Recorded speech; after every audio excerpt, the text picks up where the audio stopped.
Жалаңына бір көйге емес, көп көйгөйді алып шығыш керек болады. Бірікпесек, жүйілік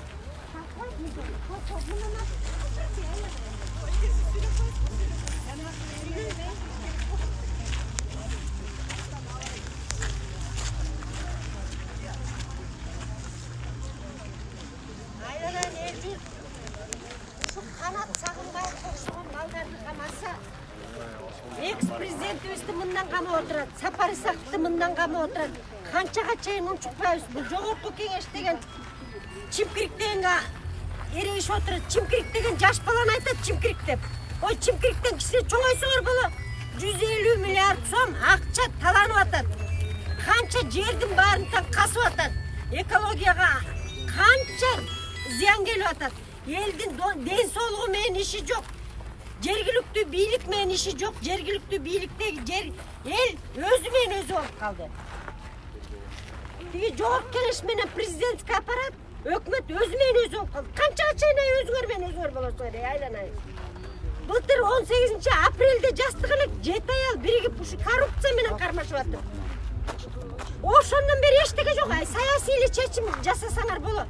Мыйзамсыз байгандар болсо, мыйзамдуу кылып анын проценттин акчасын алгыла да кой бергиле, алардын баарын камап эмне аласыңар? Канчасын камайсыңар? Миллиондон кишилер байыды. Анын ичинде чындап байыгандар бар. Мээнети менен байыгандар бар.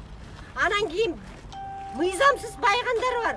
Аны өзүнчө эметкиле. Анан саясий туткундарды камап эчтеке кыла албайсыңар, айланайын. Элдин кыжырына тийгенден башканы билбейсиңер. Элди күчөтүп атсыңар, айланайын. Кудайды карасыңар боло, элени. 37-жылдан деле өткөн эл. Тукум курут болбойт. Андан Кудай сактасын. Саясий куугунтук деген бул сүйлөбөсүн. Мага окшогондор сүйлөбөсүн деп. Макул, мен үйдө эле отурайын. Мен айтат, сүйлөбө деп. Сүйлөбөй эле үйдө отурайын. Анда сүйлөгөндөрдү камап атпайсыңарбы? Сапар Исаков эмне кылды? Бүтүндө кыргыз эл жактырып атат. Ошону таза коом. Эми оппозицияга чыкса, Атамбаевди камап. Эми баары бүтөм ушул балада.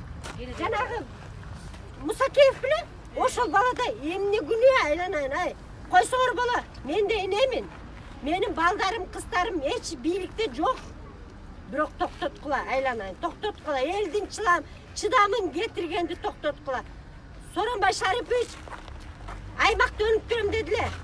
Аймакты өнүктүрбөй эле койсунчу. Биз өзүбүздү эле өнүктүрүп атабыз. Мына өйдөнкү бийликти токтоткулачы, айланайын. Өзүбүз менен жашнак болуп жашайлы. Жашнак болуп кепке келип калган эл, сөзгө келип калган дагы да осы эл келип атат. Токтоткула, айланайын. Эне катар суранам. Токтоткула ушундайыңарды. Көйгөйдү чечкенди өзүбүз да билебиз. Коррупция менен кармашканды өзүбүз да билебиз. Камаганыңарды токтоткула, чыгаргыла. Түрмөдөн чыгаргыла саясий куугунтукту. Мен Эдилова Асылкүл Камчыбековна, Нуржылдыз Айылдык аялдар коомунун төрайыммын. 18 апрелде 2018 жылы Сооронбай Шариповичке, коргоо кеңешке, генеральный прокуратурага, өкмөткө, Сапар Исаковго, счетный палатага кайрылганбыз. Бир эле жергиликтүү бийликтеги мыйзамдын бузулушу боюнча. Ал жерде бузулуп атат, дагы эле бузулуп атат. Кайра бизди куугунтуктап атат. Айланайын, токтоткулачы, айланайын. Алардын баары карап, ой, эже бизди коркутканды коюп дейт. Мен мыйзам менен иштегиле десем, мени коркуттуңар дейт. Дети жогорку бийликке баргылачы дейт. Ошолор дейт келип ичип жеп аткан. Бир чети алардыкы да туура. Тактаганды өзүбүз да үйрөндүк. Токтоткулачы, айланайын. Саясий куугунтукту токтоткула. Түрмөдөн чыгаргыла адилетсиз жаткандардын баарын тең. Ачык айкын кылгыла, жанагы соттордун баарын. Сапар Исаковдун сотун, Атамбаевдин сотун, Кулматтын сотун ачык эле кылгыла. Эмнесин жашырасыңар? Тура.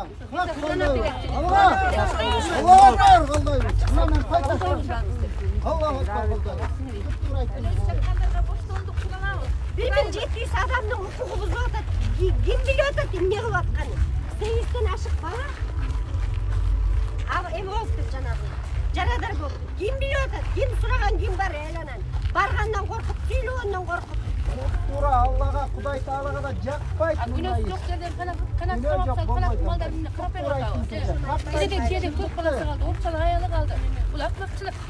Boşoksun. Suyanamaz. Hiç günah yok kanadan. Kanatta hiç kanay günah yok. Kapar içten çıkıda günah yok. Sığarsın. Sığar belli sürayız. Günөөсү жоктун баарын күнөөлүү кылып камай бербесин. Өзүлөрү казган орго өзүлөрү түшүп калат тегеренип жүрүп эле. Эртең эле таяктын 2 учу болот. Бир учун бассаң экинчи учу башына тиет. Намазга жыгылган бала. Кантип эле Жыгылган бала, таза бала. жүргөн баланы ушинтип күйгүзбөсүн дайын жок. Чыгарсын. Акыйкат чечим чыгарсын. Талап кылабыз ошону биз. Эли журтту. Elдің үнін ұқсын. Элдин үнүн уккула. Ел Эши ыйлатып сыздата берди. Elдің үнін ұқсын. Тура, тура. Biz el menen başçı uşak işi. Kimge başçı? Koylarga emес, baktaraka ösündük emес. Вот именно elge başçı. Elдің үнін ұқсын, суранабыз. Ак жерден күйгүзбөсүн, балдардын тагдырын талкалабасын. Бир кереде мамлекетти керек болсо талкалап атат. Ушул үй бүлөсүндө өзүнчө бир мамлекет да. Өсө турган балдарды жерге киргизбесин. Çöp göz yanı çok bolsa kanattın gerek olsa. Çöp göz yanı çok bala olmuş bana. Yine de yine biliyoruz kanday bala kelmiş bana. Şu ak yerine gana balanı kurat koyuştu böyle. Bekir kışat. Boşotsun. Kurana alır.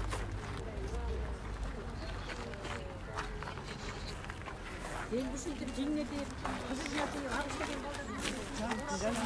Сүрөттөй экен.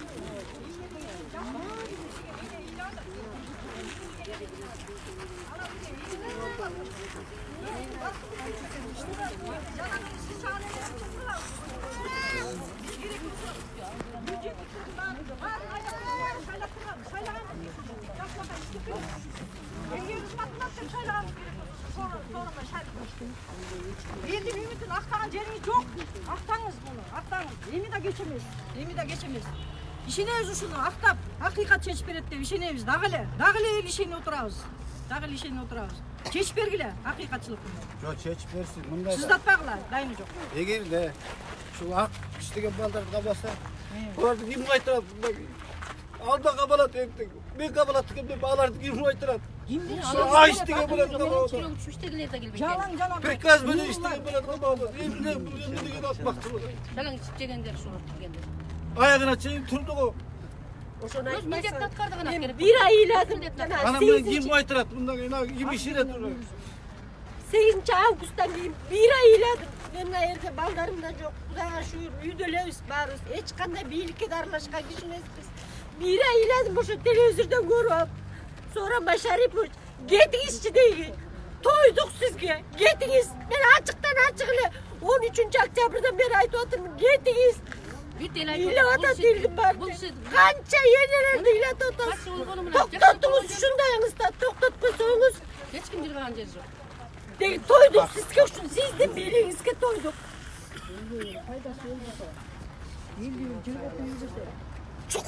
Чукулатасыз. Эмнен чукулатасыз?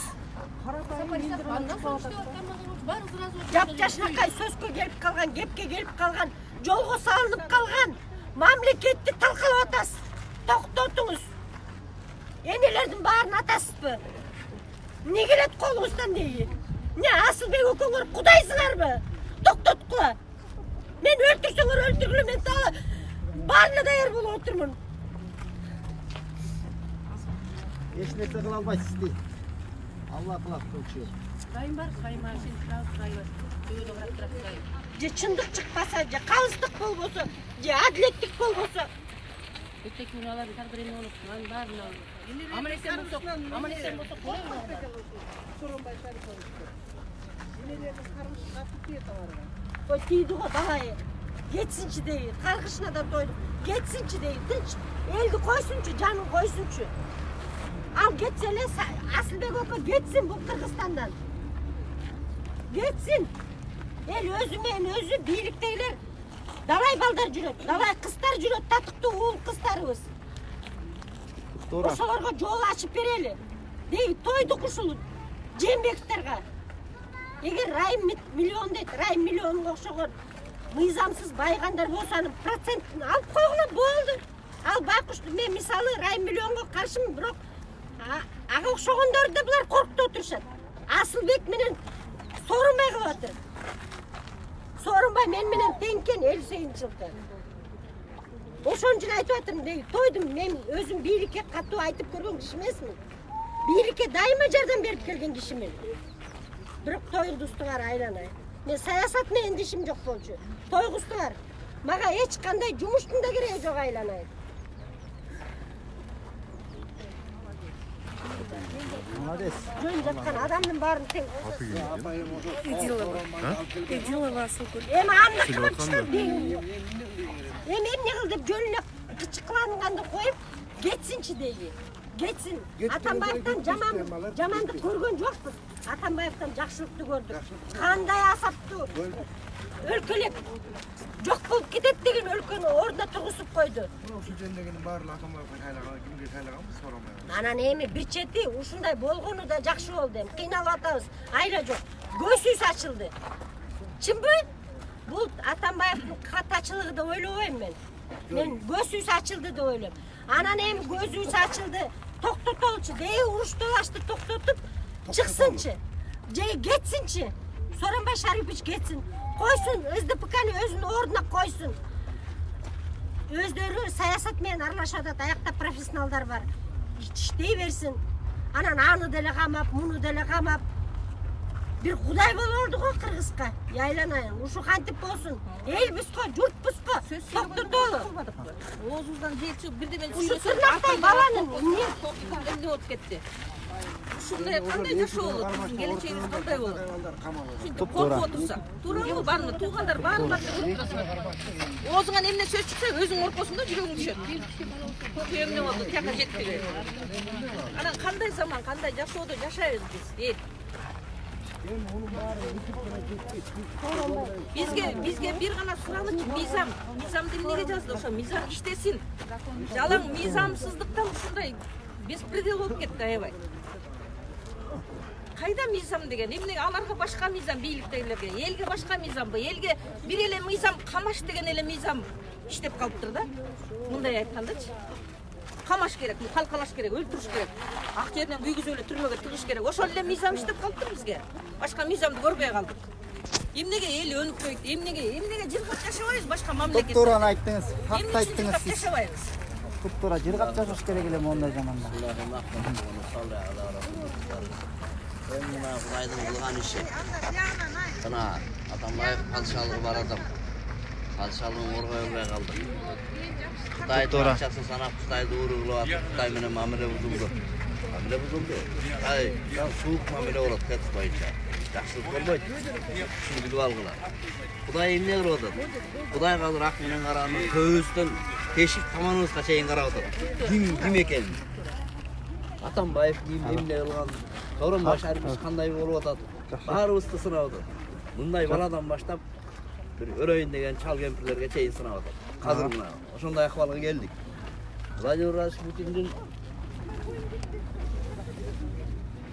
мамилесин көрүп туруп, анын мамилесин, Атамбаевка деген мамилесин четке түртүп, Россия менен мамилени буздук. Алар императорлор мындай нерсени алар жөн койбойт. Эртең күнү Кытай акчасын сурап турса, Россия жардамын токтотуп койсо, Кыргызстан эмне болот? Ички саятта ички каламдара кайнап атабыз. Эми баарыбыз бул жерде мен Кудай Тааламдын кылганын түшүнүп атам. Элди тарбиялап атат. 5 миллион эл эмес, 2 баланы тарбиялаш кыйын. Бирок эл ушуну өзү түшүнүш керек. Түшүнүп, өзү акыйкаттыкты коргогонду үйрөнүш керек. Падышаны коргулганыбыз үчүн Аллахтан өч алат. Бул деген мусулманчылыкта бул падыша деген Аллахтын өкүмүн алып, эл үчүн кызмат кылган адамды падыша деп айтат. Ша деген бул өкүмдар деген сөз. Падыша деген кыргыз сөзү бул да ша деген. Аны алдык да камалып.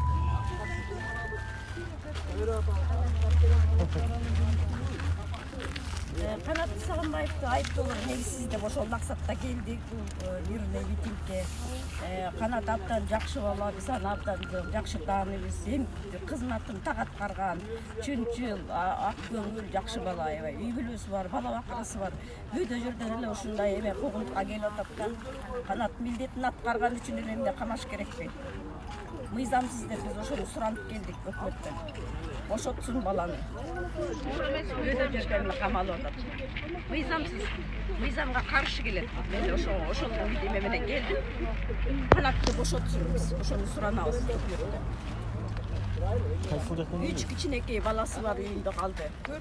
4 баласы бар. Мына жолдошу да иштебейт. Анан ушуну камап койгон туура эмеспи? Ушундай Кыргыздын жакшынакай өсө турган балдарын, милдетин тагат калган балдар эмнеге кармайт? Эмнеге кармайт? Жана 2-дөө кармашса бөөдө булар эме болуп калды да. Пострадали дейт. Кайсы жактан келдиңиз? Биз Бишкектен келдик. Видео көргөнсүз. Көлдөн келдик. Канат кармай. Ага солом. Муну канат кармай. Актап беришти. Туура чечим чыгарып. Жогору жактан милдет келдик.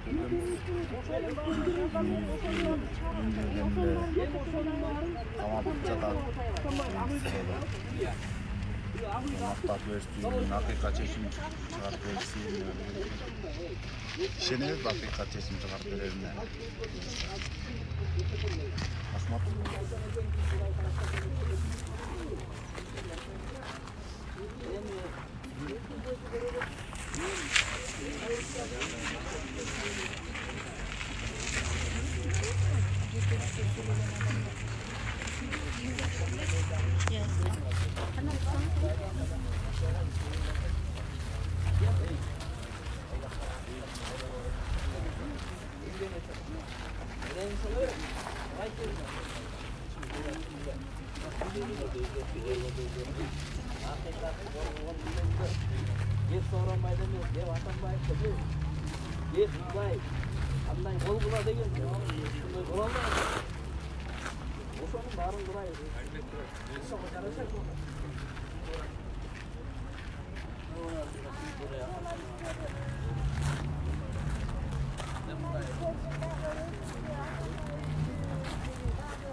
Men bu qanotda aytdim keladi sanga. Bu telexronda olsa. Atamboy Akayevni qaytarib жүрүп uzatib qo'yib keldi. Bakiyevni dag'da ayna cheyna apar uzatib qo'yib keldi. Endi andan keyin mana oraki Atamboyni qaytarib turgan. Analarga nandash, tutash bo'lib turib, ana kelib buni da uzatib qo'yoyin desa qarmab o'tiradi. Bu o'q chiqarmagan bola. Bu taş koluna albagan bola. Bu o'zi chekist bola. Ушуну adilet qilib qo'yib qo'ysinlar, boshotib qo'ysinlar. Bu sotdan so'ranamda. Hozir bo'lsa, bu o'zi kenedeynen o'sha chekistga tarbiyalangan bola edi. Ушуну qarab qo'ysinlar, qanatdi. Qanat o'sha bir shar menen ketib qolyapti. Dag'ila qaytarat buni o'raki. So'rinbay men So'rinbayni уважать etaman, uni ko'p yaxshilik chaqtarlar. Meyli. Şöyle koyunca ben yekte kadar kalıs kişiyle yaşayan kişiyim. Şimdi yıldır ayet atakına unutmak olup, iki dövürse, iki baldarım olmasınlar, Kırgızstan olsa, şunda mitikçi olursa, şunda bolu olursa, Kıtay'da da, Rusya'da da çok hizmetse gelmeye kadar tuğanlar. Onun için bağırımızın baldarımız var, bağırımızın emir apalarımız var, şularda. Şu bağırımızdan uşun tımakta bir jakşı Kırgızstan'da bir tüpteylik. Hem mınakay жогорку бийликтеги адамдар туура чечим чыгарып, кара болсо кара, ак болсо ак деп жакшынакай ак жагын. Кара болсо кара адамдар кылып жакшы бир жакка келсе дейм да Кыргызстанчы. Мен эжеле мындай бул үйдөн келдим, мындай калыш катар айттым, да бул кыздарда сиз билесиз, мен билбейм деп айттым, ачыганда мен кактан билейин дедим, мен митингге келдим деп айттым. Ушул мен айтарым, мен ынтымак бололук. Баарыбыз кыргыз бир эл, бир жұртпыз. Şu tınçlıkta amançlıkta olalım. Жақшылық менен бүтсün. Жана Аксакал жақсы сүйлөп кетти. Жақшы нерсе болса баары бүтөт деп. Асарда şu жақшылықта жүрелик баарыбыздан. Журналисттер сиздерге да рахмат.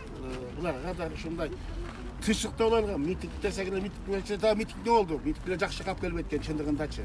Şu жақшылык жакта бололук, баарыбыздан ынтымак бололук. Митингди уюштурганга мажбур кылып аткан бийликке эмне кайрылып айтасыз? Hem kayırlı etlem aktığın tessin de aytam. Ak bolsa ak, karası karası da aytam. Şunu aytam, ben söylediğimde ak bolsa ak desin, kara olsa kara. Anan мен башка эчтеке айта алам, мен колуман эмне келбей келет. Мен барып бирдеке дей албайм да. Исаковтар эмне үчүн 1,5-2 жылдан бери акча карап болбой жаткан да ойлойсуз? Эми мен сот эмес, мен прокурор эмесмин. Жеке оюңуз, жеке жараңыздар. Эми бул башынан эле Кыргызстанда ушундай да. Башынан эле камап атат, бирин утуп атат, баары тең кайра чыгып атат. Анан эми мен билбесем анын кандай экенин. Сооронбаевди да акча карагып дагы 2-3 жыл кармашы мүмкүнбү? Мен бул баланы тааныбайт экен, азыр келип монтип мына билип атам мен баланчы. Эми мен буну жогору жак чечет да. Ушул акбаса караш карап мындай митинг болбасын, Кыргызстан жакшы болсун деп айтат. Айтат атпайбы? Митинг болсун. Эми ушу тынччылык болсун, аманчылык болсун туугандар. Айда ошо жерге кайтарасың деп берген бала приказ менен жумуштан чыккан эмес. Анан алып чыгып кетпей, анан алып келип камакка. Эми ушундай тынччылык болсун айнаңдар. Баардык ойлогон ойго максатыбызга жетели баарыбыз тең. Ким кааласа, тынччылык болсун балдар. Ошентип. Талап кылып келди. Урматтуу эл журум, биз ушул алыскы жетегиз жергесинен атайын ушул биздин Канат Сагынбаев үнүбүздү ушундай тынчтык митингине жогорку жактарга үнүбүздү жеткирели деп келдик атайын. Эми мен сөзүмдү баштаганда жанагы биздин кыргыз эл акыны бар. Шайлообек Дүйшөев деген ошол акындын бир жакшынакай өрү бар. Ошо менен баштап берели. Падышалар жолду эч качан көрүшпөйт. Өрөйүндө жандагандар көнүшпөйт. Жолду көрбөй жок болушат акыры. Жолду көргөн падышалар өлүшпөйт дейт. Анан ушул ырда айтылганда биздин падышабыз, биздин президентибиз урматтуу Сооронбай Шариповичке атайын кайрылып үнүбүздү жеткирели деп келдик. Бул эми жандагандардын болуп аткан кылып аткан иштери деп ойлойт. Ал кишидер бул жөнүндө кабардар болуш керек. Бул жөнөкөй карапайым үй бүлөдөн чыккан кичинекей биздин айлыбыздан чыккан жакшынакай жигит ушу армиядан кийин ушул кызматка келип өзүнүн жекече өзүнүн болгон күч аракети менен ушул даражага жеткен. Биз баарыбыз тең бул бала менен сыймыктанабыз. Анан ушул жигит өзү президентке ант бергенден кийин ушул антты аягына чейин турду. Акырына чейин туруп мына өзүңөр көрүп жатасыңар. Биз карапайым калып баарын көрүп турат экенбиз, жогорку жак көрбөсөчү. Биз баарын билип көрүп туруп анан ушуга чыдабай келдик да. Мына азыр биздин Атамбаев деп атабыз. Атамбаевдин жанында ким калды азыр? Эң акыркы мына Кундуз Жолдубаева менен эле ушул Канат Сагынбаев экөө калганда. Демек жанындагылардын баары качып таштап кетти, атабыз деп жүргөндүн баары. Ушул качпаган, сатпаган экөө гана калды. Ушул экөө эле таза экен да биздин билишибизче. Анан азыркы биздин бийликтин жетекчилери дагы мына биздин урматтуу президентибиз дагы. Бир күн ушундай иш башына түшүп калса биздин президентибиздин жанында ким калат? Буга деген эч ким кепилдик бере албайт азыркы ушул күнгө чейинчи. Себеби деген ушул мурунку президенти тегеректеп жүргөндөрдүн баары тең качып кетип калды, жок эч ким. Экөө гана калды. А бул күн азыркы президенттин башына түшөт деп эч ким кепилдик түшпөйт деп эч ким кепилдик бере албайт. Бул жерде деген жөнөкөй жоокерлер турат. Мекен сакчылыгында турган канатка окшош. Ушул акырына чейин турган солдаттарды ушундай карапайым үй бүлөдөн чыккан балдарды келип туруп камап атышат. Коррупционерлер жанагы миллиардтага миллиондогондор жегендерди камасын. Биз аларды кош колдоп колдойбуз. Ал эми эч кандай эч нерсеге күнөөсү жок, бир бекем берген антынан бекем турган жөнөкөй карапайым үй бүлөдөн чыккан баланы алып келип камап койгонуна биздин кабыргабыз кайышып атат. Ушул баланы митингди уюштурду, жана кой ташта болгон ызычунун баарын ушул уюштурду деп беренелер коюлуп атат. Киши өлтүрүү боюнча деп атат. Бул өзү ошо мамлекеттик кызматта туруп ошол кызматты, ошол тополоңду кантип уюштурсун? Биз ошого таң калып атабыз да. Анан атайын мына Атамбаевдин жан сакчысы десе эле көп эл түшүнбөйт. Ошол түшүнбөгөн кишилер айтып коет. Жан сакчысы ойлойт, бир олигарх же болбосо миллионердин баарын алып койгон, жеп койгон, басып койгон киши акчаны берип атат. Мына биз өзүбүздүн жол расходубузду керек болсо чыгарып алып келдик ушул жерге чейин. Бере турган эч нерсеси жок. Биз өзүбүздүн ошо үнүбүздү жеткирели деп келдик ушул жергечи.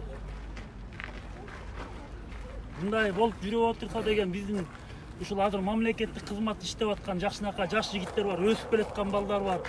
Ким ушулардын гарантия бере алат кийин ушул жумушка тургангачы? Мен мисалы үчүн бир Биз кача бир мисал келтирип кетейин. Биздин баарыбыздын жана Исаак Калашников дегендин Кар заман деген чыгармасын окуганбыз, билесиңер. Анан ошондо деген Чыңгызхандын досу деген. Чыңгызханды тактыга алып келип койгон досу иниси бир тууган иниси Тайчар деген, Жамуха деген чечендин иниси Тайчар болот. Ошол жигит деген Чыңгызхандын жылкысына урууга барат экен. Анан жөнөкөй Чыңгызхандын жылкычы жигити ошол ууруну келгенде, ууруну жаа менен аты өлтүрүп коет. Эртеси күнү болсо ошо Жамухадан Чыңгызханга элчи келет. Эй, сенин жоокериң, сенин жөнөкөй солдатың эмең, жылкычың менин инимди өлтүрүп коюптур. Ушуну бергиниң биз ушуну жазага тартабыз дейт. Чыңгызхан жанындагыларга деген кеңешет. Эмне кылалы десе, элди жанагы билермандар, жана коштоп жүргөндөрдүн бар, жандошулардын бар айтат. Жана жылкычыны берип коелу, бүттү. Ошо менен чатак басылат. Сен алсызсың, азыр жаңы эле жоокерлерибиз аз. Биз алдыгы Жамуха менен согушсак кантип жеңебиз? Аны да коет. Анан ошондо жөнөкөй жылкычыны байлап бере турган болгондо ошондо Чыңгызхан өзү ортого чыгып туруп, белинен кылычын чечип туруп ошол жылкычысына калматкан экен. Мындан кийин ушул биздин ууру жылкыга ууруга келгендер менин иним болсо да башын алып таштаган ошол. Ууруга өлүм деген. Ошо менен өзүнө деген карапайым элди, карапайым жылкычылар жөнөкөй элдин баарын өзүнө тарткан. Элдин баары ошондо ошо Чыңгызхандын аркасынан ээрчип кеткен экен. Бул бизди сактайт, бизди коргойт деп. А биздики тескерисинче эмне болуп атат? Ушул жигит акырына чейин жалгыз калды, жанында киши калдыбы? Эч ким калган жок. Акырына чейин турса дагы ушуну алып келип камап коюп атат. Мындан кийинки иштер болуп кетсе да эми ким турат биздин азыркы бийликтин жанында? Эч ким калбай калат го, качып кетет. Ошондуктан бул баланы деген акыйкат чечим чыгарыш керек. Эгерде ушул бала деген мамлекетке бир тыйын алган миллионердин баласы жол болсо кыйын баарын жеп койгон дей турган болсо, мен жол расходуңа төлөп берейин.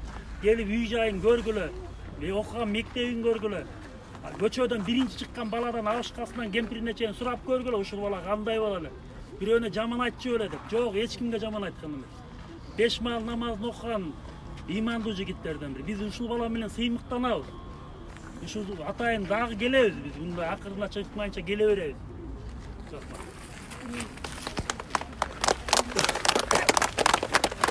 Кыргызстандын жараны катары мен өзүмдүн оюмду айтып коеюн деп ушул жерге келдим. Мен Акматова Барахат, Жумакадырына деген Бишкекте жашаган Бишкектин тургунумун. Менин өзүм жекече оюм. Мен бул жерге келгендин себеби биздин экс-президентибиз Алмазбек Атамбаевдин ушинтип камакта жатканына мен каршымын. Анткени ал киши жаңгыз ушундай ушунча канчалаган оор беренелерди ошол биздин экс-президентибиз Алмаз Шаршеновичтин мойнуна коюп атышат. Ошол деген бул туура эмес. Ошол эки беренелердин арасына жана биздин 120 депутатыбыз дагы ошолордун катыштыгы бар. Биздин өкмөт башында турган ошол жердегисиндеги бийлик мүчөлөрүнүн дагы катыштыгы бар деп мен жекече жарандык оюмду айтып коеюн деп келдим. Эмне үчүн ошол убакта Алмаз Шаршенович ушундай сунуштарды киргизип, мамлекетке эгер ошондой болуп аткан менен каршы иш кылган деп атат ошол сунуштарды киргизип атканда эмне себептен ошо 120 депутат жок, биз сиздин ошол сунушка каршыбыз. Бул мамлекеттин келечегине өзүнүн чоң зыянын тийгизет. Бул деген туура эмес ишти эмне үчүн ошондо каршы туруп коюшкан жок. Анткени ошолор бир ооздон 120сы тең ошол айткан сунушту колдоп беришкен. А эмне үчүн ошолор азыр жоопко тартылбай кайра карга болуп отурушат? Бул туура эмес. Ошол Алмазбек Шаршеновичтин азыркы бүлөлүү болуп аткан иштеринин негизги тамырына өзөгүнө ошол 120 депутатты дагы биз ошол жооп берүүгө тартышыбыз керек. Мына эл журт ушул жерде ушул мен негизги ушул чындык ушул